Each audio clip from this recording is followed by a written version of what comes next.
PSLV-C 60 rocket மூலம் விண்ணில் செலுத்தப்பட்ட செயற்கைக்கோளை ஒன்றிணைக்கும் ஸ்பேஸ் டாக்கிங் மீண்டும் தள்ளி வைப்பு. இணைப்பு முயற்சியாக இடைவெளி தூரம் குறைக்கப்பட்ட நிலையில் ஒத்திவைப்பு என இஸ்ரோ தகவல். பொங்கல் பரிசு தொகுப்புடன் ரொக்கத் தொகை வழங்குவது குறித்து முதலமைச்சர் முடிவெடுப்பார். துணை முதலமைச்சர் உதயநிதி சூசக தகவல்.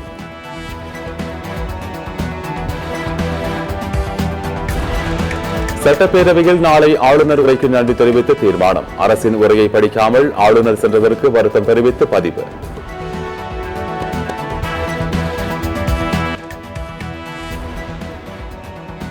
குரூப் 4 கூடுதலாக 41 காலி பணியிடங்கள் சேர்க்கப்பட்டுள்ளதாக TNPSC தகவல். மொத்த காலி பணியிடங்களின் எண்ணிக்கை 9532 அதிகரிப்பு.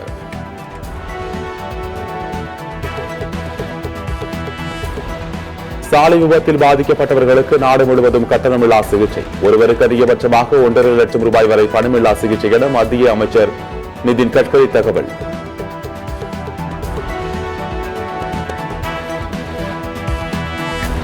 பெரியாருக்கும் சமூக நீதிக்கும் என்ன சம்பந்தம் என்று சீமான் பேசியது சர்ச்சை. சீமான் பேசியதற்கு அரசியல் கட்சியினர் கடும் கண்டனம்.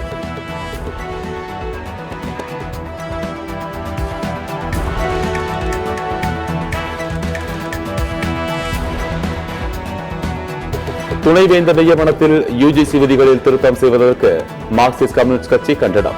மாநில அரசின் அதிகாரங்களை பறித்து ஆளுநரிடம் ஒப்படைப்பதாக குற்றச்சாட்டு.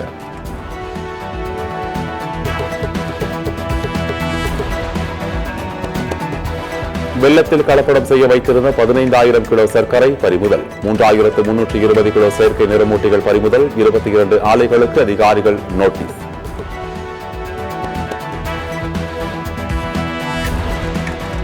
பெண்களுக்கு எதிரான குற்றங்களை திமுக அரசு இரும்பு கரம் கொண்டு ஒடுக்கும். பாதிக்கப்பட்ட மாணவிக்கு நிவாரணம் கிடைப்பதில் அரசு உறுதி என முதலமைச்சர் ஸ்டாலின் திட்டவட்டம்.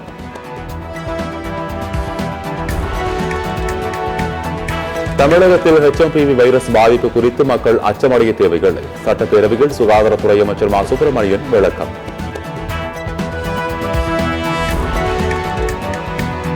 சட்டப்பேரவை நிகழ்வுகள் முழுமையாக நேரலை செய்யப்பட வேண்டும். சத்தியம் தொலைக்காட்சி நடத்திய ஆன்லைன் சர்வேயில் பெரும்பாலானவர்கள் கருத்து.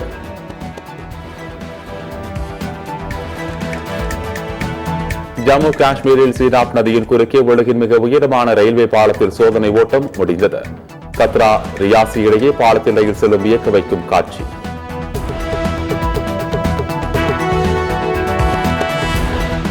டெல்லி சட்டசபை தேர்தலில் பகுஜன் சமாஜ் கட்சி தனித்து போட்டி. மற்ற கட்சிகளின் வாக்குறுதிகளை நம்பி ஏமாற வேண்டாம் என மாயாவதி கோரிக்கை.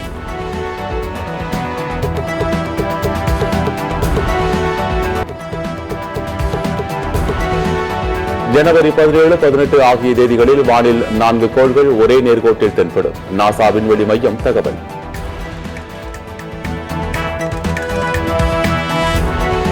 சாம்பியன்ஸ் டிராபி தொடர் அணிக்கு திரும்புகிறார் முகமது ஷமி என தகவல்.